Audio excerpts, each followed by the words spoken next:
Welcome back to another week of Instigating with Clarkey and Drury, brought to you as always by our friends at Coolbet Canada. They've got lots of great promotions going on right now for your betting needs, so check them out. We're also brought to you in part by the Listowel Squash Courts, Listowel Vision Care, See the Game, and our friends at Hanover Raceway. Don't miss all the excitement of live harness racing every Saturday from June 4th through September 17th. Post time 1:30. Bring the family and come have a great time and enjoy the sights and sounds. We bet you'll love it. Visit them at hanoverraceway.com for details on their upcoming events. Speaking of which, sometime in August, we are going to get down there, myself and Mr. Clarkey. We are going to spend a Saturday down at Hanover Raceway. Want to remind everybody, this weekend is Trevor Henry Day, where famed and acclaimed driver and fellow Arthur native like myself, Trevor Henry, will be at the track alongside his horse, Desperate Man, who they, of course, won the North America Cup together last year, an Arthur born and raised horse as well. And then on the 30th, remember, as our friend Steve Fitzsimmons, the GM over there, detailed last week with us, they will be doing a 6:15 post time for the Glory Day, the Dream of Glory fireworks event. They're going to be racing at 6:15. So of course they can do the great fireworks show that they haven't been able to do for 2 years because of the pandemic. So make sure you mark that on your calendars. Clarkey, I think that one man that's marking things down on his calendar might be Mr. Tree Living out in Calgary. And I wonder if he's marking down a deadline of when he wants to accept a potential trade for one Matthew Tkachuk. And boy, you know, you went through a lot of tough times with the Leafs, you know, in full teardown mode, some tough years rebuilding. Now they're back to prominence with, yes, no playoff success, but a very competitive and skilled team. Calgary went through much of the same. And they got a young man in there named Johnny Gaudreau. They got Matthew Tkachuk. And now it is all burning away, no pun intended, literally in front of them. What do you make of, I guess we'll start with the Gaudreau thing and then move into what's now become an even more dramatic saga with Matt Tkachuk basically saying, I will not re-sign here. Yeah, boy, what a quick turnaround for this franchise. I mean, this team halfway through the season was like right there and favored to go a long way in the playoffs. Edmonton beat them out, of course, but it's got to be shocking for the fans out there and wondering what the heck's gone on. Like, why are these players like, that would be my question. Why do they want to bail? Why did Gaudreau want to go? Calgary, from all indications, offered him a boatload of money to stay. And he chose to go to the Columbus Blue Jackets. Like, I don't get it. I really don't get it. Like, is it Sutter? Is it they don't like the coach? Is it the city? It's a nice city. It's cold, of course, but Columbus isn't the greatest of cities either. I'm not saying it's a bad city. I've been there. But I'm just saying, like, no, I know what you mean. It's not comparing Buffalo, the two, right? sure. Like, it's just no, I understand for sure, right? So maybe Johnny just wanted to change. He wanted to get closer to home. And I saw an interview with him yesterday saying that he thought he was going to be signing with New Jersey, and then it never happened. And then Columbus came in later. But he's closer to home, no question about it. But when you're not home, I guess what's the difference? I guess I don't know. I mean, I read his Players Tribune article and I understand, here's the thing, like this is sports. It's a double-edged sword, right? The fans, I agree with the fans being upset. I agree with the fans, feeling slighted and going, hey, what the hell is wrong with our city? You hate it here so much. But then on the other side of it, I mean, he did spend 8 years there. If he hated it that bad, he could have asked for a trade. Yeah. He didn't do that. So then you start wondering, there's a human element here, and he felt more comfortable going somewhere else, and his wife felt more comfortable going somewhere else. And those are human elements that we don't always, and sometimes unfairly, don't account for. I guess, his family, yes, it's not, South Philly and near Jersey, but they won't have to get on a plane to go see him play. I guess they can just drive up to Ohio. And Columbus, beautiful city, of course, cousin Brad coached there. I had an unbelievable time there. They've done a lot. Like that city in particular I've been has there. come a long way. Yeah. And the arena district in particular is a very, very, very fun area. All that said, your mind as a sports fan does wander to some of the things you just said. I mean, what the hell is the problem here in Calgary? Is it Sutter? Is he too old school? Do the players not like him? I don't know. It didn't seem that way because they won their division quite handily. Yeah. I had them picked to go to the Stanley Cup final and lose to the Tampa Bay Lightning. So is Sutter an issue? It didn't appear so on paper. Mm-hmm. One thing that I immediately thought of too, and when we were talking, we should get him on again soon with our friend Dwayne Steinel of the Two Goalies One Mic show. He had me on just after all this free agency stuff went down, and I did bring up to him, I do wonder how much the arena potentially played a factor in this, because let's just be fair here and call a spade a spade. That arena in Calgary is, bar none, probably next to the Arizona State Coyotes, the worst arena in the NHL. It's the oldest one, I believe. And, Gary Bettman and Murray Edwards and the ownership group down there have been very vocal about needing a new building, and things have not moved along there in Calgary. And all the big events are going to Edmonton now and their shiny new toy. So did that play a factor? I don't know. And I know that there's the whole thing of, well, what's going to happen now? There's a panic going on. And of course, we'll do it too. Everybody tying this to the Leafs, that big flag behind you, Mr. Clark. What's this mean for Auston Matthews or other American players? Are they all going to leave because they don't like to play in Canada and the dastardly taxes here? Columbus, Ohio has state taxes, I do believe. Please correct me if I'm wrong, my American friends, but I did bring up to Dwayne when he brought that up, oh, no state taxes in the States, blah, blah, blah. Well, here's one thing that people don't often bring up. When you play in Canada, you know this, Clarkey, when you play in Canada, you are not watched more anywhere else. You are not beloved more as especially a star player anywhere else the way you are when you play in a Canadian market. And that's from Ottawa all the way over to Vancouver. You are not going to be watched, your content consumed the same way as anywhere else, bar maybe Boston and the Rangers. Sure. The endorsement deals that are available to you here are pretty significant. Like Steven Stamkos, I brought him up as an example when we were chatting, Dwayne and I. Steven Stamkos, pretty sweet life down there. $8.5 million a year, multiple cup champion, no state tax. Nobody has a clue who Steven Stamkos is down there. Outside of the first maybe two immediate blocks around Amalie Arena, there isn't a single Floridian soul who has a clue who Steven Stamkos is. Well, maybe they like it like that. Maybe they want, and maybe that, they do, and maybe they do, and that's be great. Able to but walk around and not get hounded. My point is, I doubt that Dick's Sporting Goods in Florida is calling up Steven Stamkos to do advertising. No, they're calling up college players before they call Steven Stamkos. They're calling Florida State. They're calling the Tim Tebows of the world.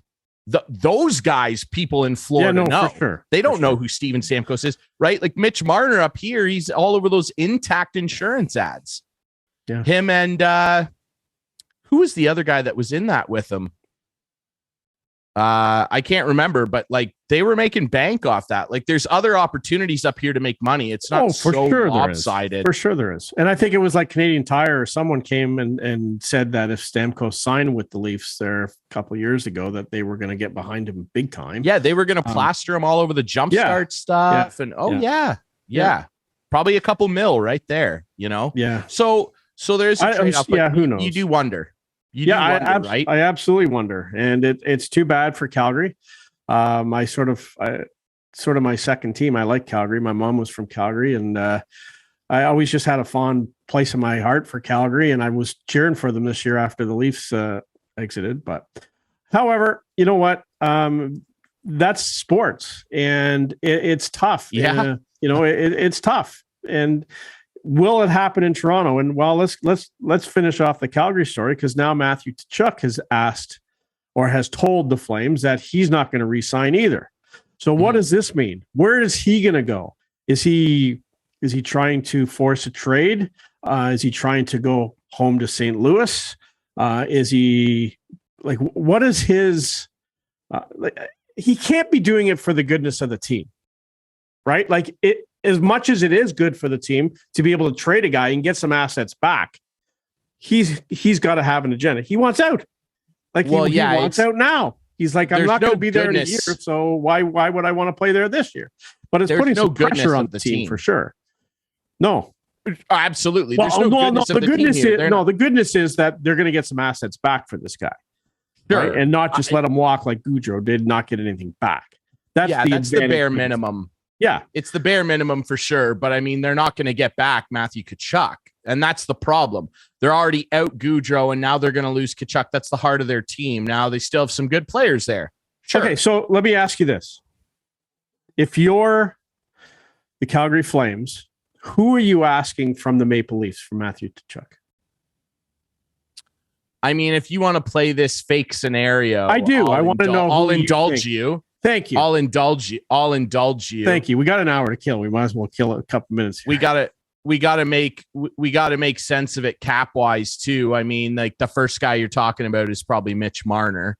You're gonna have to move significant salary. Now, if the Leafs don't want to do that, you're gonna have to talk, because Matthew Tkachuk's gonna get paid here. Like, he's gonna want over $9 million, maybe $10 million. Yeah. And he probably deserves it the way he plays. And let's just say it's a Mitch Marner.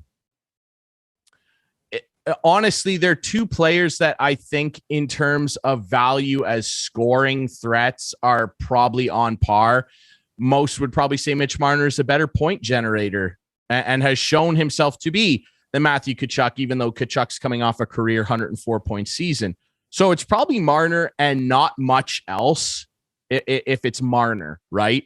Mm-hmm. Mm-hmm. If you're doing a trade like that, you're essentially the Philadelphia Flyers from 2011 and 12, where they out of nowhere decide, Mike Richards, Jeff Carter, no, you wouldn't stop drinking beer for a couple weeks, so we got to get rid of you and watch you go win 2 Stanley Cups in Los Angeles. You're essentially doing a rebrand almost, if you will, of what the top echelon talent of your team looks like, because Matthew Tkachuk is a very different player than Mitch Marner. Now, of course, famously teammates with that powerful London Knights squad back in the day.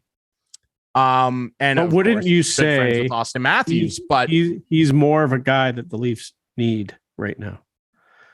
Would you say that? History would tell you that, because I mean, the Leafs have not had any success at all in the playoffs. And so you can poke a lot of holes in the way that their team is designed, because of course you can. What defense do they have to fall back on other than, well, they're really talented? It's great. They're talented. We know that. So, yeah, I mean, it in that vein of thinking, it probably makes some sense. Now, if it's not Mitch Marner and Tkachuk says, no, hold on, I want to play with Mitch, you're probably looking at Nylander. You're probably looking at Sandin, which, like, what's going on with this kid? Like, they don't have cap space. They got to move Kerfoot or Muzzin. The Leafs are in some trouble. But you're probably, if I'm Calgary and you're going, okay, well, you won't give me Mitch Marner. I don't want John Tavares. I don't want him. So I want Nylander. I want Sandin. I maybe want Matthew Nyes. I maybe want some picks.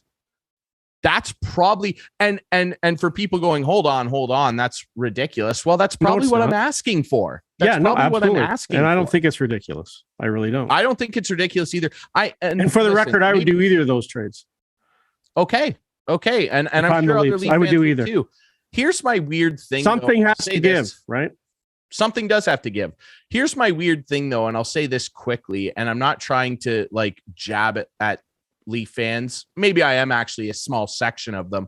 I don't get the preciousness of their prospects. Like, anytime that I see on Twitter, like, oh, well, Matthew Nyes could be in a package for this, and people are like, you can't trade Matthew Nyes, he's blah blah blah, like talking about him like he's going to be a 60-goal superstar like Matthews or something. Matthew Nyes is a pretty good prospect,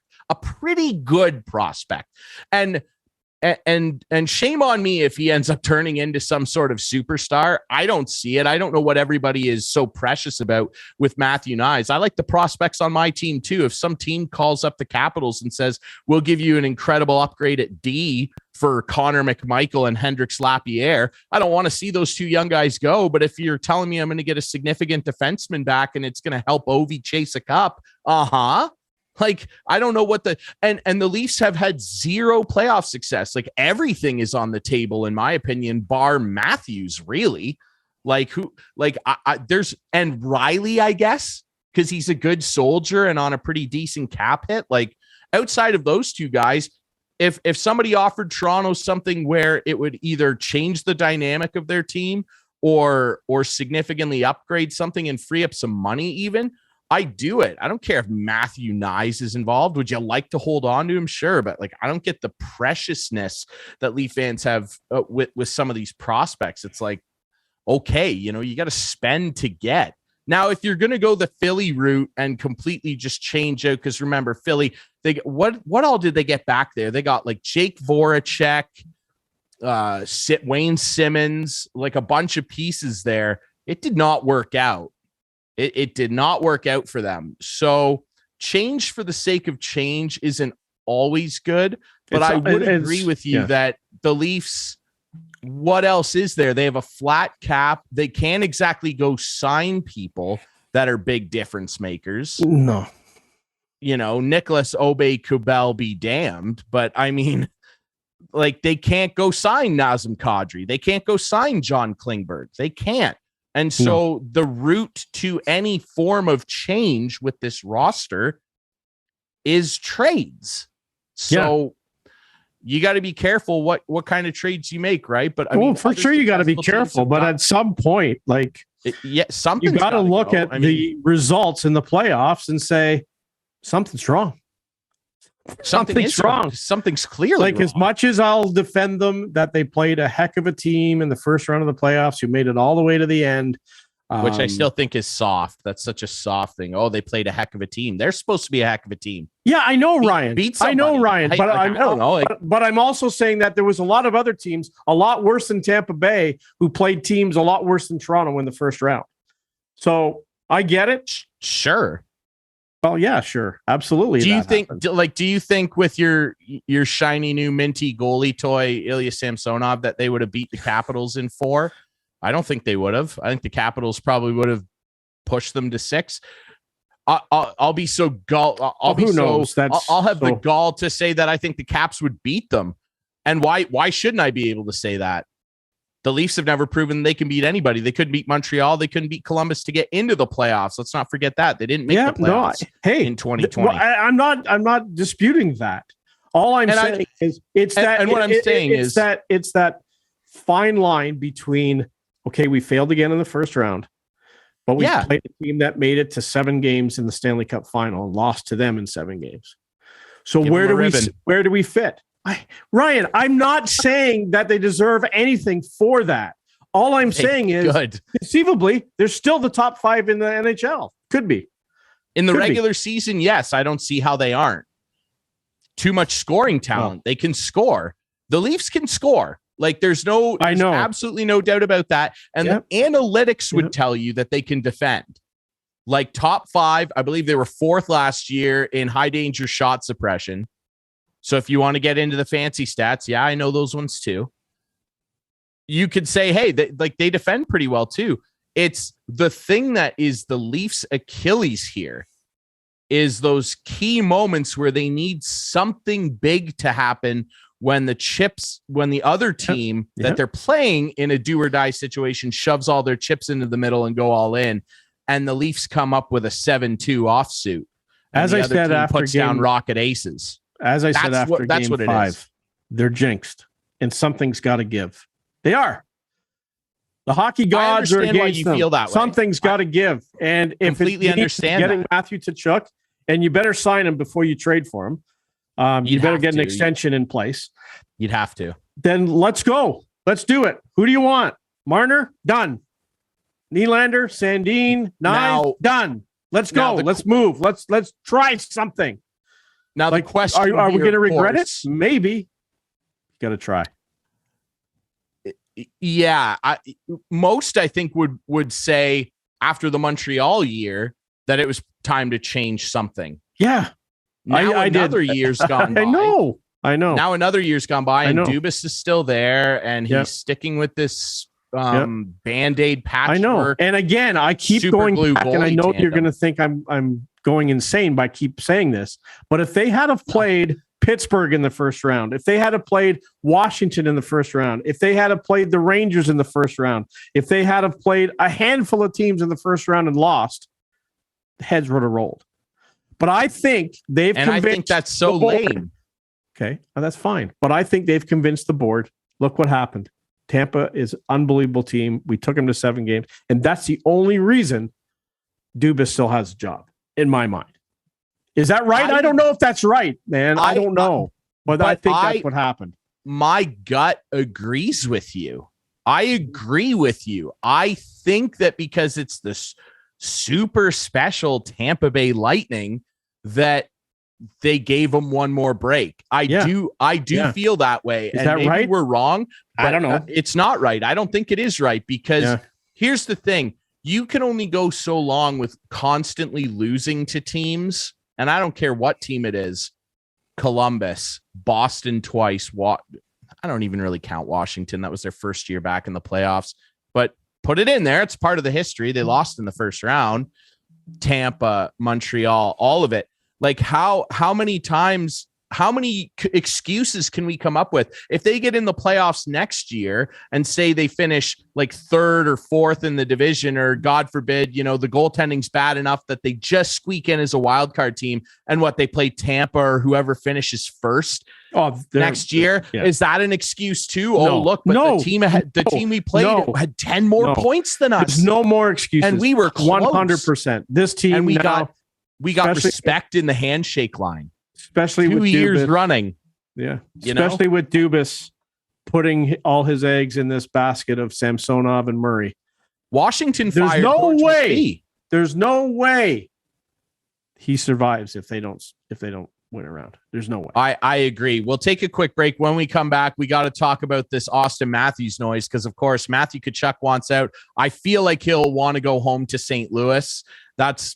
That's what the rumor's been. I mean, but you look at his brother Brady signed a big extension to stay in Ottawa. He's the captain there. Doesn't necessarily mean American players all want to leave and go home. But we'll talk about this narrative with Auston Matthews because this Tkachuk stuff has some people worried about 2 years from now. We'll come back and talk about that next here on Instigating.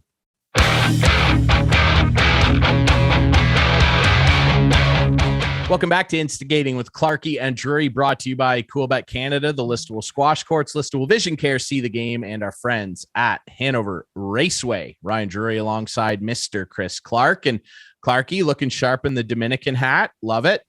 Thank you very much. Is that the baseball team's hat? Like, is that the men's national team hat that you brought back from the Dominican? Yeah, it was.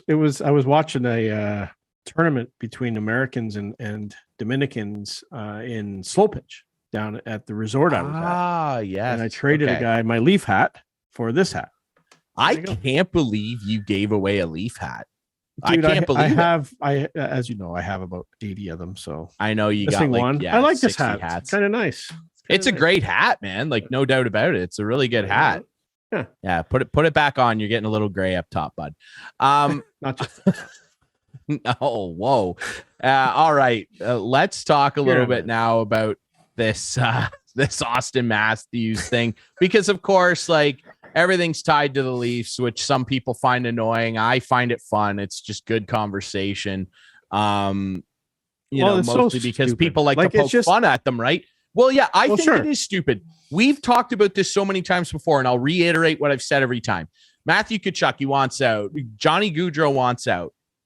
Brady Tkachuk wants to stay. Blake Wheeler, American, wants to stay in Winnipeg. You know what I mean? He could have left and signed long-term somewhere else. Steven Stamkos wanted to stay in Tampa. Yeah, he's Canadian boy. Markham. He's from Markham. Like, it goes both ways here. But nope, the big bad Americans want their no state tax, and because Matthew Tkachuk and Johnny Gaudreau want to leave, it means every American player ever wants out. Yeah, because $80 million over the last 8 years isn't enough. Yeah. Who else? Oh, Brock Besser. Brock Besser just re-upped in Vancouver. There you go. Vancouver's not going anywhere anytime fast. Although they got Ilya Mikheyev now, so look out. I actually think Vancouver might make the playoffs next year. I'm going to lay money on them getting in as a wild card. Hot tip for our Coolbet bettors. The NHL futures stuff is starting to get posted. I'm going to lay some money down on Vancouver. Hey, I've been on a bit of a hot streak lately, so take this for what it's worth. I've been nailing my baseball parlays. The bet I got a baseball favorite trade rumor for you too later. I love it. Great. I can't wait to talk about a young man in Washington after we're done talking about a young man in Toronto. Now, I am going to lay money down on Vancouver getting in as a wild card team, and I'm going to lay money down on the Senators getting in too. I think there's going to be really good not going to make there. it if Sens get in. Is Detroit going to make it too? No, Detroit. I don't love Detroit, and I'm not confident both of them get in, but I think that there's a mix of talent there where I think that if it all sparks and goes right, they could be a surprise wildcard team, and that's where the value in the bet is. Because I haven't even looked at the lines, Clarkey, but if I was setting them, I would venture to say that Ottawa would probably be something like plus 1,500, maybe more, to make it as a wildcard team. And I bet Vancouver would probably be somewhere around plus 900, maybe 1,000.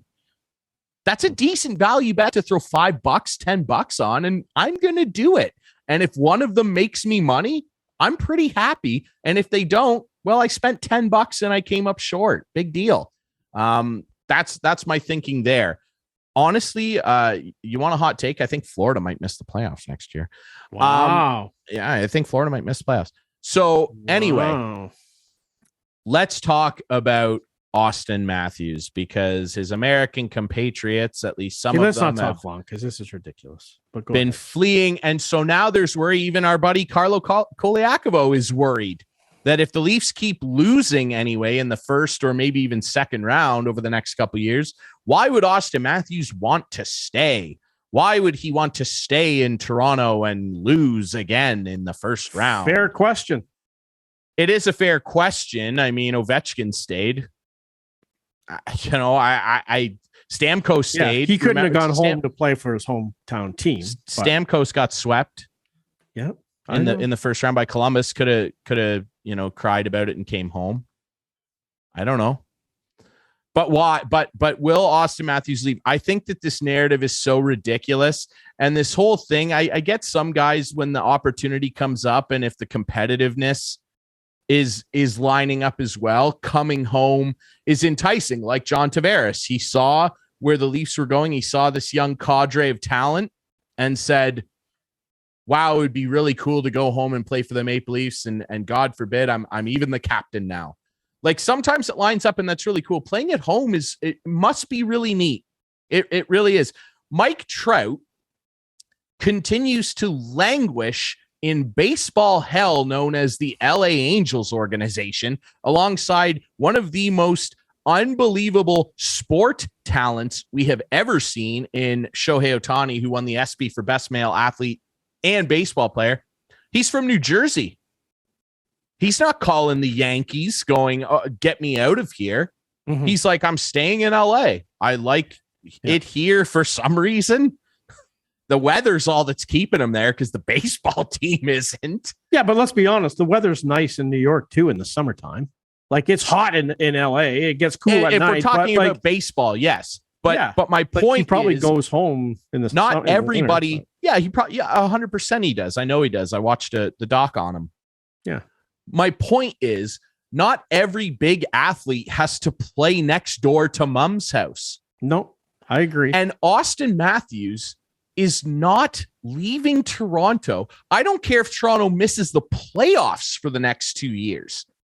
Auston Matthews is not leaving Toronto to go to Arizona and play at Arizona State. It's not happening. and I will eat crow if it does. But and actually I won't, because I've said this to you before, Clarkey. If Auston Matthews actually goes, you know what? I want to go home and play at Arizona State. I don't ever want to hear the word winning, competitive, desire. I don't want to hear any of those words out of that man's mouth ever again, because you cannot go from the Toronto Maple Leafs playoff unsuccess be damned. You cannot leave an organization like that where you are the centerpiece and go play for the Arizona State Coyotes, sponsored by Michelin or whatever, and tell me that you care about winning. You care about the Arizona Coyotes giving you the max amount of dollars, which I believe would be somewhere around 14.7, something like that under the current cap thing, which, by the way, who is banking on the Arizona Coyotes paying anybody that kind of money? They can't even afford to pay their employees half the time. They owe the city of Glendale rent like 2 years back. They're going to pay Auston Matthews 14. Give me a break. The check will bounce. The pizza guy will bounce the check. And even if he doesn't, like, Auston Matthews can't ever tell me, oh, I want to win and I want to do this, that, and the other. Not going to happen. Not going to happen in Arizona. So this whole narrative of, oh, well, Auston Matthews might leave now too. Like, he's an American. He must hate Canada.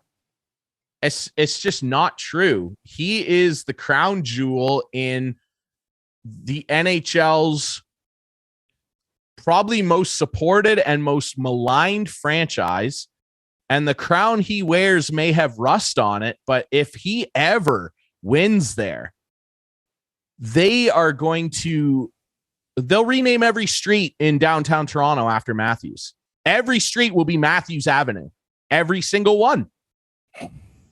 I'm serious, man.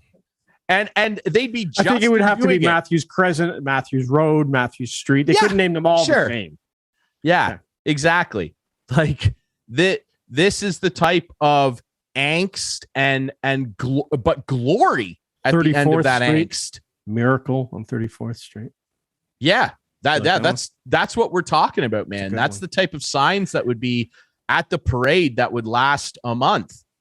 Like, we all joke about it and like to poke fun at Leaf fans. That's the type of party and the type of glory that awaits you if you win there. And I think they can. I do. Like, I've said it 4,000 times. If the Caps can do it with that no good, not leader captain Ovechkin, why can't the Leafs do it with a guy that's built in the same type of mold, a generational goal scorer? He's not leaving. Here's my only questions. If they do lose him, if he does walk, first of all, you walked him right into free agency.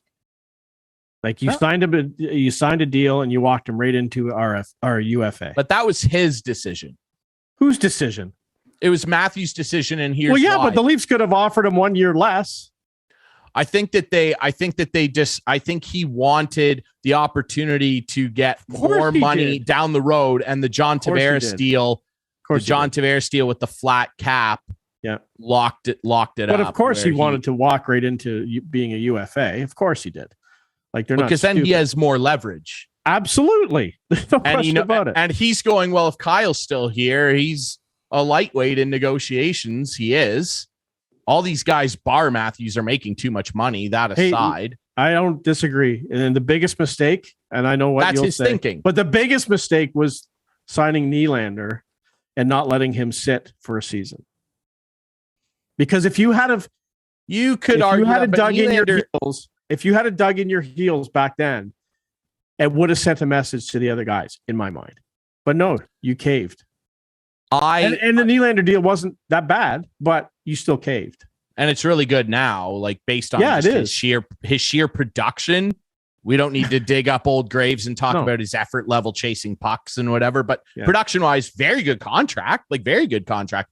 I disagree. I'll still disagree, and I'll still maintain that their biggest mistake was signing John Tavares. I know. And I love That's John fine. Kidd. Let's not get in. I don't want to hear it again. Say it. I don't want to hear it again. Say it. So here's the deal. So they walked him into UFA, and then they decided, and to your point just now, to not name him the captain, but to name John Tavares the captain.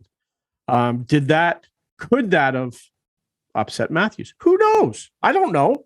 Maybe play not. would indicate underwise. I totally agree. But he had the greatest single if you season want the guy to be here for forever, then maybe you made him a captain. And maybe you do. Maybe in the next year, maybe they pull back. And it happened with what's his name in San Jose.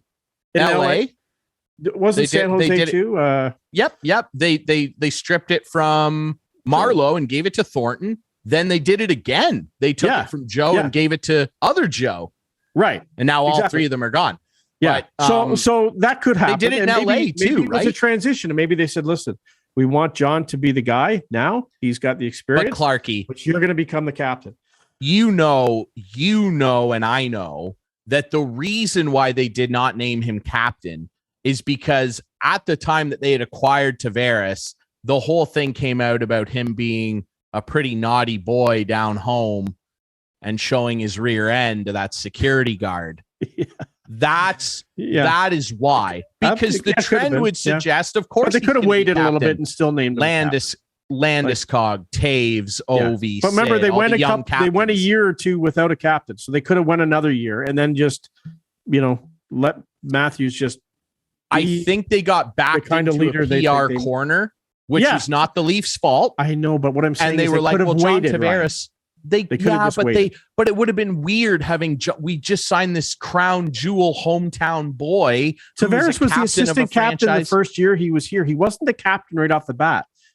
They didn't have a captain for a year when Tavares came. They didn't even have a captain. Why didn't they just give Tavares the captaincy right off the bat then? None of it matters because he's not leaving. He isn't. You don't think he's staying in Toronto? So then in that sense, when do we see an extension?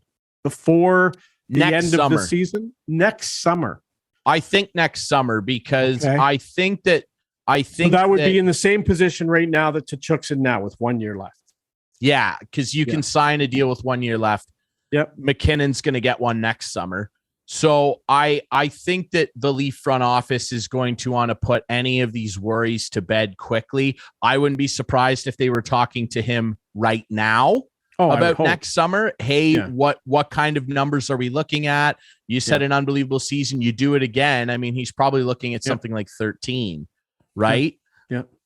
And he'll sign for 8 and he'll stay and he'll be a Leaf forever. Like that's what's going to happen here. Like it's, and the Leafs have you talk about like endorsement opportunities. It doesn't get bigger. It doesn't get bigger than Montreal. And there's no question in my mind. He is the best Leaf to ever play for the Leafs. Like, he's the most talented Leaf to ever play for the Leafs. Yeah. The best individual talent for sure. He's got to win something. Yeah. For the people that look back at Dave Keon and Johnny Bauer. You can't compare those players. But they won. Dude, though. the game is different. The game is. I know the game's different. The players are so much more talented. I know, but in the pantheon of greatness, when you're talking about a team, especially like the Leafs, where winning, they've been so starved of winning. He has to win one cup. He's got to win one. Let's move on. He's got to win one. He'll be back. Now, speaking of winning or not winning. And we're talking about, losing trades, winning trades. There is something brewing in the baseball world right now that is almost unprecedented with a young man named Juan Soto. Where will he land? We'll take a quick break and talk about that next here on Instigating.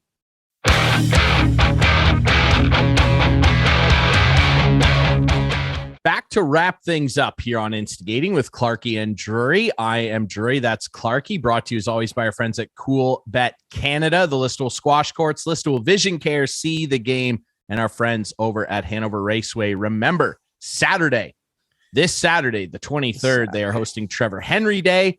Get on down there and check it out. Trevor's going to sign autographs, and you can even meet his North America Cup winning horse, Desperate Man. 2 good Arthur natives there. Go down to Hanover Raceway and check it out.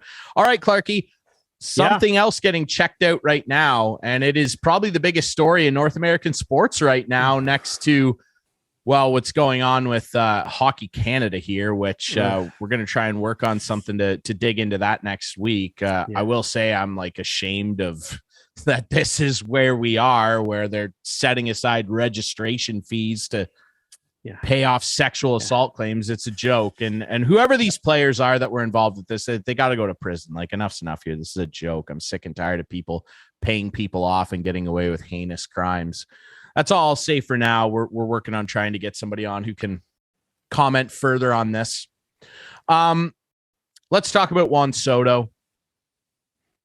I struggle to think, Clarkey, and you would probably have a better perspective on this than me, of a time in baseball where a player of this caliber is just openly available for trade.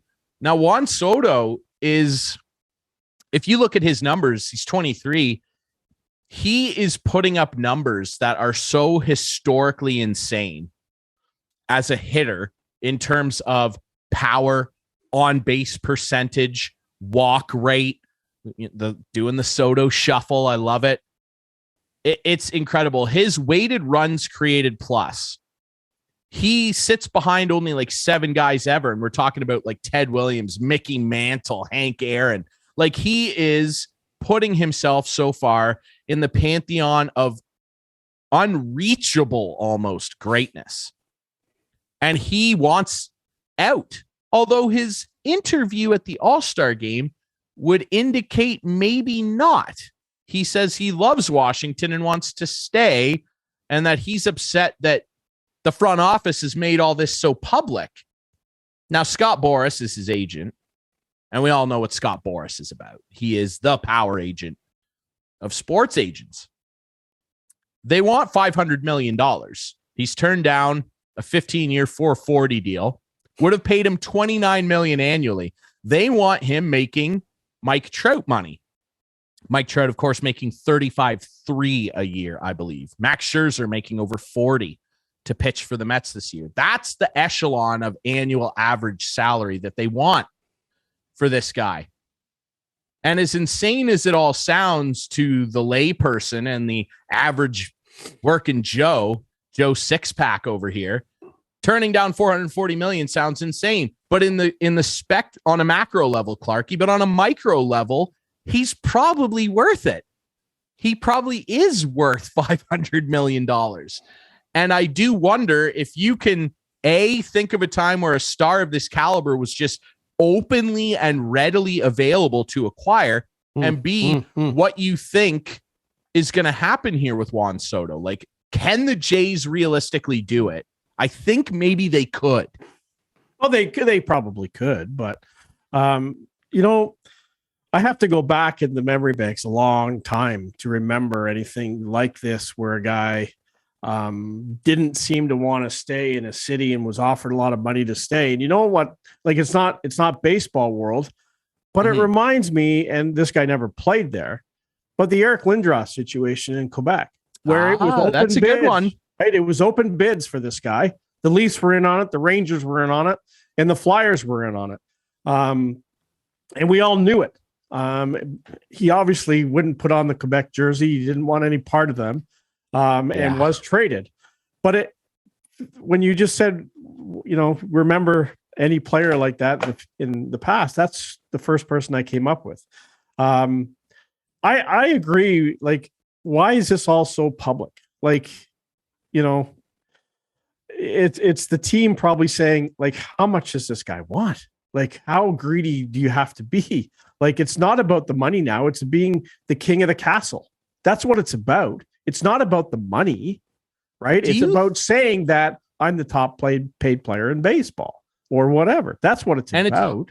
And it's hard to get into his head in particular, but you just know that Scott Boras is driving this bus. Because, of course, Scott Boras would be entitled to a pretty hefty paycheck when that deal is signed.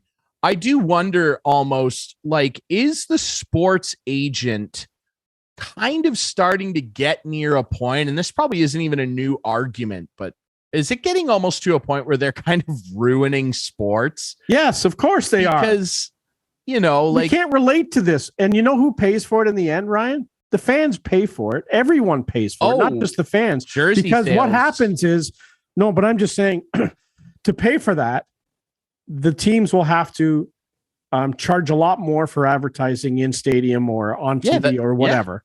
And so that means if Pepsi antes up and pays them $10 million a year to advertise, and the cost of Pepsi goes up, even if you're not a baseball fan, you're paying for this guy. Like, it's got to stop at some point, but I don't think it will in our lifetime. Like, it's crazy. It's absolutely I don't know. crazy. You're right. I don't know where the break wall is here for the tidal wave. Like these guys, and listen, I know that, when you sit back at the macro level of life here and think, geez, $440 million, like what is happening here? But again, I stand by it. Like, on the micro level of what we're examining here and the realities of what this sport is. Yeah. Juan Soto should make more than $29 million a year. Yeah. And that's insane. Sure. I know it is insane, but that's where we are. And that's where, unfortunately, ownership has allowed baseball to go, which is odd, because 4 months ago we were talking about how cheap these people are. Now you're going to have, probably the Mets. The rumor is that the Mets are his preferred destination. Sure. And of course, that's the rumor that Scott Boras would have put out, because Uncle Steve over there has all the money in the world and will pay over the luxury tax. So of course the Mets are his preferred destination. Yeah. Where do I think he ends up? Obviously the Yankees and Dodgers are heavy hitters. I don't think he ends up in either one of those places. No. I think if it's not the Mets, the Padres might have something to say. The Cardinals, I say who have been stingy over the Cardinals. That's my team. The Cardinals. Now the Jays. Nah. Well, okay. I would much rather them get some pitching help, and apparently the rumor is Luis Castillo. Okay, I got a rumor. I got a juicy rumor for you. I got a juicy one. You tease this. Tell me about. Well, I was watching the MLB Network this morning. And I don't know if you can see this, but this is JP Morosi, who's pretty well connected, right? He wasn't saying this is in the works, but he's saying this is a hypothetical that he would like to see and thinks it could happen. So let me see this. So that's the Jays guys that the Jays are giving up for this individual. Okay. So Gabriel Moreno, Orelvis Martinez, Ricky Tiedemann, they're 1, 2, 3 prospects, and Max Castillo, who has been showcased over the last couple of weeks. Yeah. Right. Who do you think that he is saying that the Jays can get? Do you have any idea? Well, that's not going to get Juan Soto done. Oh, wow. Shohei Ohtani. Yeah. There's something can you imagine? To talk about as well. Can you imagine? God. Yeah, I could actually. So that's what he was saying. You can see that on Whiteman and YouTube. That was the graphic this morning on MLB Network, and I was like, "Oh, we should talk about that on the show this morning." So that's the other thing. Hypothetical, but hey, now Ohtani was the Jays were after him big time when he was a free agent, and he chose not to come to Toronto. But he's got to, Well, and he said it makes sense that he settled on the West Coast so that it'd be easier for people in Japan to watch. But I think at this point now they're going to get up at 3 a.m. to watch anyway, right? Like, and he says he cares about winning more than anything else. Well, it's not going to happen in LA, Anaheim, more specifically, not going to happen. Shohei, and honestly, can I tell you? I would rather them get Shohei than Juan Soto. And to some people, that might sound insane. Oh, no. Dressing two big names, exactly. left-handed bat, and a dominant starting pitcher. This guy's a freak. Exactly. He's my favorite athlete in the world right now. I cannot get enough of Shohei Ohtani. I have to watch every single move he makes when he's on the mound. And again, it's a hypothetical trade that Morosi doesn't just throw at the fan. Yeah.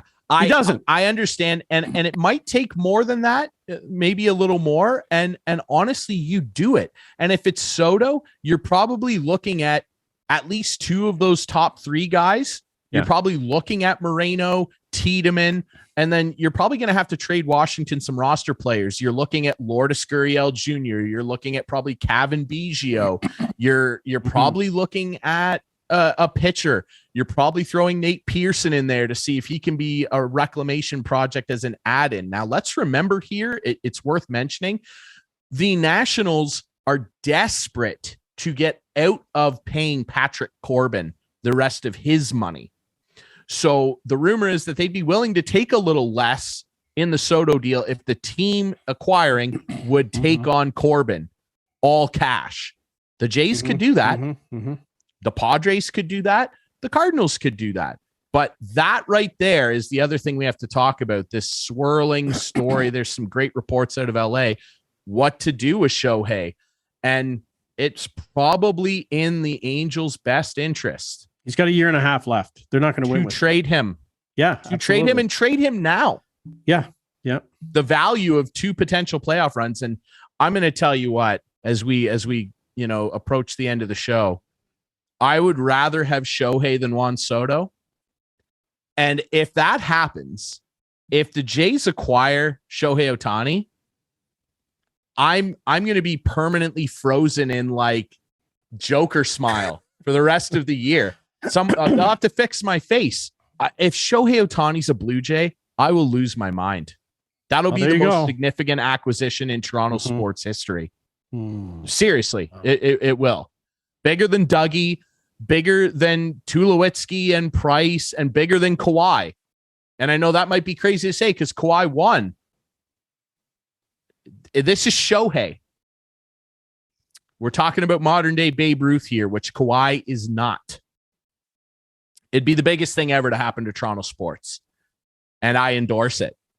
Ross, do it. Do whatever this takes. This prospect hoarding. No more. All your best players are young. Right. Trade everything and get this guy. That's what I have to say. And Moreno is expandable because you got Kirk, right? You got two young catchers Kirk and now. Jansen. Danny Jansen, when he's been healthy this year, has been hitting great. And he's an excellent defensive catcher. And then you've got Kirk to DH, and you can rotate them in and out and have Shohei DH. Yeah. What a luxury. He's 2 roster players for 1. He's a freak. Do it. Oh, I know. I agree. Anything else? They changed the rules for him. They did change the rules. He can stay in as a DH when you pull him as a pitcher. Crazy. As they should. One of the only smart decisions baseball's made in 50 years. There you go. Unbelievable. Rob Manfred. What a winner. Anything else, Mr. Clark? Yeah, probably, but we'll do it next week. We will do it next week. We appreciate everybody watching the show. Remember, Friday nights at 8, Sunday nights at 9 with our friends on Whiteman. That's channel 6 for Whiteman TV subscribers, debuting on our YouTube channel every Friday night at 9. You can find us on social media at Instigating Pod. We appreciate everybody listening to and watching Instigating with Clarkey and Drury. We'll be back next week.